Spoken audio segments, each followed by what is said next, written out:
Hi friends, welcome to Radha Manohari vlogs. తెలంగాణలో హైదరాబాద్ అంటేనే అమ్మవారి ఆలయాలకి పెట్టింది పేరు. మనం హైదరాబాద్లో కిలోమీటర్గా 2-3 అమ్మవారి దేవాలయాలను చూడవచ్చు. అలాంటి దేవాలయాల చరిత్ర 1000 సంవత్సరాలకి పైబడే ఉంటుంది. మరియు చాలా అమ్మవార్లు ఇప్పటికి కూడా తమ సత్యాన్ని చూపిస్తూ వేలాది మంది భక్తులను తమ గుడికి ఆకర్షిస్తూ ఉంటారు. అలాంటి ఒక గొప్ప క్షేత్రాన్ని మీకు చూపించబోతున్నాను. ఈ ఆలయం వచ్చేసి Jawaharlal Nehru architecture and fine arts university Masab ట్యాంక్లో ఉన్న ఈ కాలేజీ లోపల ఒక భాగమై ఈ అమ్మవారు కొలువు తీరు ఉండటం జరిగింది. ఒక కాలేజీలో కొలువు తీరున్న అమ్మవారిని సామాన్య భక్తులు దర్శించుకుంటారా అనే ఆలోచన మీకు రావచ్చు. చాలామంది భక్తులు కూడా ఈ అమ్మవారి దర్శనానికి వస్తూ ఉంటారు. ఇంకొకటి, కాలేజీ విద్యార్థులతో పాటు అమ్మవారి దర్శనానికి సామాన్య భక్తులను కూడా సెక్యూరిటీ గార్డులు అలౌ చేయటం జరుగుతుంది. చాలా చిన్న టెంపుల్ ఫ్రెండ్స్ ఇది, కానీ చాలా పవర్ఫుల్ దేవాలయం. అనేక మంది రాజకీయ ప్రముఖులు ఈ అమ్మవారి ఆశీస్సులు పొందడం జరిగింది. మీరిప్పుడు చూస్తుందే అమ్మవారి గర్భగుడి. చూశారు కదా ఎంత చిన్న టెంపులో ఇది. చాలా చిన్న టెంపుల్ చూడటానికి. మీకు ఇప్పుడు జూమ్ చేసి చూపిస్తున్నాను. మధ్యలో ఉన్న అమ్మవారిని ప్రతిష్ఠ చేయటం జరిగింది ఒక 20-30 సంవత్సరాల క్రితం. ఆ అమ్మవారి పక్కన శిల రూపంలో ఉన్న చిన్న అమ్మవారు ఎప్పటి నుంచో ఇక్కడ భక్తుల పూజలు అందుకుంటూ ఉంది. ఆ అమ్మవారిని కూడా మీకు చూపిస్తాను, చూడండి. మొదటి నుంచి కాళికామాతగా భావిస్తూ సామాన్య భక్తులు మరియు రాజకీయ ప్రముఖులు మరియు కాలేజీ విద్యార్థులు, కలెక్టర్లు వీళ్ళందరూ కూడా పూజించిన అమ్మవారు మీరు ఇప్పుడు చూస్తున్న ఈ అమ్మవారి ఉగ్ర రూపంలో వెండితో అమ్మవారి ఆకారాన్ని చెక్కుంచారు కదా. చాలా పవర్ఫుల్ అమ్మవారు. ఈ అమ్మవారు మొదటి నుంచి ఉన్నదంట ఇక్కడ. తర్వాత ఈ పెద్ద అమ్మవారి విగ్రహాన్ని ప్రతిష్ఠ చేసి పూజలు చేయటం జరుగుతుంది. మీరు ఇప్పుడు చూస్తున్న అమ్మవారిని. అమ్మవారి అఖండ దీపం ఫ్రెండ్స్ చూడండి. ఇది ఎప్పటి నుంచి అంటే గత 40-50 సంవత్సరాల నుంచి ఈ అఖండ దీపం ఆగకుండా వెలుగుతూనే ఉందంట. ఈ ఆలయంలో ఉన్న ఒక విశేషత, ఒక విశిష్టత ఏమిటంటే ఇప్పుడు మీకు చూపించబోయే విగ్రహం ఫ్రెండ్స్.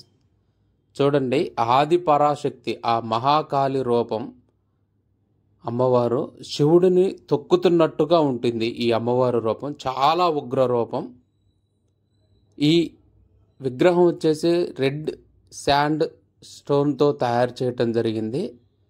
ఈ విగ్రహం వయసు వచ్చేసి దగ్గర 1800-1900 సంవత్సరాల వయసు ఉంటుంది ఫ్రెండ్స్. చాలా ఉగ్ర రూపంలో కాళికామాత శివుడిని తన పాదాల కింద ఉంచినట్టు ఉంటుంది ఫ్రెండ్స్.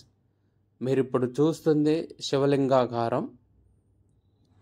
చూడండి, ఇవన్నీ కూడా కొత్తగానే ప్రతిష్ఠ చేయటం జరిగింది. అంటే ఒక 40-50 సంవత్సరాల క్రితం ప్రతిష్ఠ చేసినవి. ఇంకొక విశేషం ఏంటంటే భారీ సర్పాకారం చూపిస్తాను చూడండి. మన దేవాలయాల్లో సాధ్యమైనంతగా నాగశిలలు చాలా చిన్నగా ఉంటాయి ఫ్రెండ్స్. ఇక్కడ చూడండి, సుబ్రహ్మణ్యేశ్వర స్వామిని భారీ ఆకారంలో విగ్రహ రూపంలో మలిచి ఇక్కడ ప్రతిష్ఠ చేయటం జరిగింది. మీరు ఇప్పుడు చూస్తున్న నాగశిలలు అన్నీ కూడా ఒక రావి చెట్టు మరియు ఒక వేప చెట్టు, 2 చెట్లకి పాదులోనే ప్రతిష్ఠ చేయటం జరిగింది ఫ్రెండ్స్. ఇక్కడ కాలసర్పదోషం, కుజదోషం, నవగ్రహ శాంతి హోమాలు అలాంటివన్నీ జరుగుతాయంట. సామాన్య భక్తులు కూడా రావటం జరుగుతుంది. ఈ అమ్మవారిని దర్శించుకొని పూజించుకోవటం జరుగుతుంది. ఈ కాలేజీలో చదువుకొని పెద్ద స్థాయికి వెళ్ళిన విద్యార్థులు, రాజకీయ నాయకులు, జిల్లా కలెక్టర్స్, ఐఏఎస్ ఆఫీసర్లు ఎవరైతే ఉన్నారో మన తెలంగాణకి సంబంధించిన అన్ని పెద్ద స్థాయి అధికారులు, ఉద్యోగులందరూ కూడా ఈ అమ్మవారిని వచ్చి దర్శించుకోవటం జరుగుతుందంట. ఈ అమ్మవారి వెనక భాగంలోనే మనకి నవగ్రహ మండపం కనిపిస్తుంది ఫ్రెండ్స్. అది కూడా చూపిస్తాను చూడండి. నవగ్రహ శాంతి పూజలు ఈ ఆలయంలో బాగా నిర్వహించడం జరుగుతుందంట.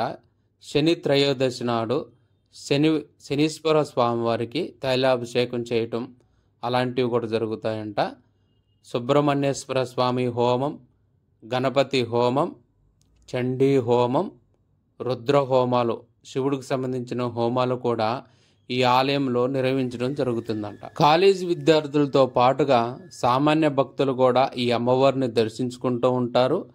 ఇంకొక విశేషం ఏంటంటే ఇక్కడున్న ఈ మహంకాళి అమ్మవారిని దర్శించుకొని ఎటువంటి ధర్మబద్ధమైన కోరిక కోరుకున్నా సరే తప్పనిసరిగా నెరవేరు తీరుతుందంట. అసలు ఈ అమ్మవారి ఆలయం యొక్క చరిత్రను మనం తెలుసుకుందాం. 60 సంవత్సరాల క్రితం ఈ కాలేజీ ఉన్న ప్రాంతం మొత్తం కూడా దట్టమైన అడవితో కూడి ఉండేదంట. సెంట్రల్ గవర్నమెంట్ ఇక్కడ ఒక కాలేజీని నిర్మించినప్పుడు కాలేజీలో పనిచేయడానికి వచ్చిన ఒక వర్కరు ఈ అమ్మవారిని ప్రతిష్ఠ చేయటం జరిగింది. అంటే అతని కలలో అమ్మవారు కనపడి తను ఈ చెట్టు కింద ఉన్నానని చెప్పి తనను పూజించమని ఆ వర్కర్కి చెప్పడం జరిగిందంట. అంటే సెక్యూరిటీ గార్డ్. మరియు ఆ చుట్టుపక్కల కాలేజీలో ఉన్న మొక్కలన్నిటికి కూడా అతనే నీళ్లు పోసి పెంచాడంట.